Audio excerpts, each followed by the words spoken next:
A special thank you to each of our subscribers who make this channel possible. Here's today's story. In a dramatic turn of events, the Democratic Party is facing a significant internal crisis following the recent government shutdown and the unexpected collaboration between 8 Democratic senators and their Republican counterparts. The fallout has placed Senate Minority Leader Chuck Schumer at the center of a growing storm of criticism, with many party members demanding his resignation. The controversy erupted after the Senate voted on a funding bill that would end the longest government shutdown in U.S. history without securing the healthcare concessions that many Democrats had fought for. The bill, which continues government funding through January, was passed with the support of 8 Democratic senators, who have been branded as moderates by critics.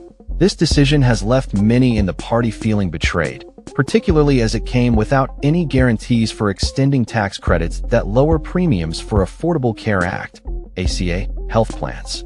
Schumer, who had previously led the charge against reopening the government without these essential healthcare provisions, is now facing intense scrutiny.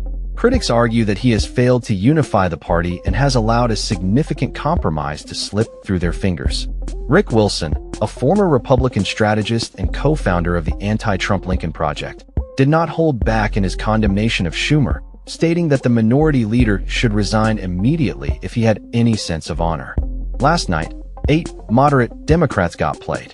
It was a colossal leadership failure, Wilson wrote, reflecting the frustrations felt by many within the party. Progressive groups, including Our Revolution, have echoed these sentiments, calling for Schumer to step down. Joseph Geevarghese, the executive director of the organization, stated that Schumer's inability to keep his caucus in line has proven him incapable of leading the fight to prevent skyrocketing healthcare premiums for millions of Americans. In the House, several Democratic representatives have also called for Schumer's ouster.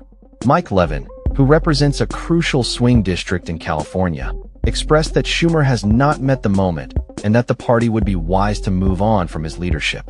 Fellow Californian Ro Khanna and Michigan Representative Rashida Tlaib have similarly called for a change, emphasizing that the Democratic Party needs leaders who will fight for working people. However, despite the growing chorus of dissent, the calls for Schumer's resignation have not come from the Democratic senators who could formally initiate the leadership change. Hakeem Jeffries, the leader of the House Democratic Caucus, has publicly supported Schumer, asserting that he is an effective leader. This division within the party highlights the ongoing struggle between moderate and progressive factions, as tensions continue to rise over the direction of the Democratic Party.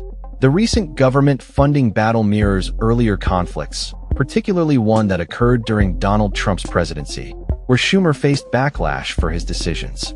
As the government shutdown unfolded, Schumer's office initially collaborated with progressive groups on their strategy, but ultimately found himself at odds with the party's base as moderates broke ranks. The compromise reached over the weekend has been met with skepticism, as it authorizes funding through January, but offers no assurances regarding the ACA tax credits. Schumer publicly stated his disapproval of the resolution, citing the urgent healthcare crisis facing families across the nation. However, his lack of transparency regarding the negotiations has left many questioning his leadership. As the situation develops, the Democratic Party must navigate the fallout from this compromise while addressing the growing concerns of its base. With the House set to vote on the funding bill in the coming days, the pressure is mounting on Schumer to respond to the demands for change within the party. The outcome of this internal conflict will undoubtedly shape the future of the Democratic Party as it seeks to maintain unity and effectiveness in the face of ongoing political challenges. The implications of this crisis extend beyond the immediate funding bill, as the party grapples with its identity and priorities moving forward. As Democrats prepare for the upcoming elections, the question remains whether they can rally behind a unified leadership that can effectively advocate for the needs of their constituents while navigating the complexities of party dynamics. That's all for this story. We upload videos every day covering many different subjects, so hit that subscribe button to stay informed. Thanks for watching.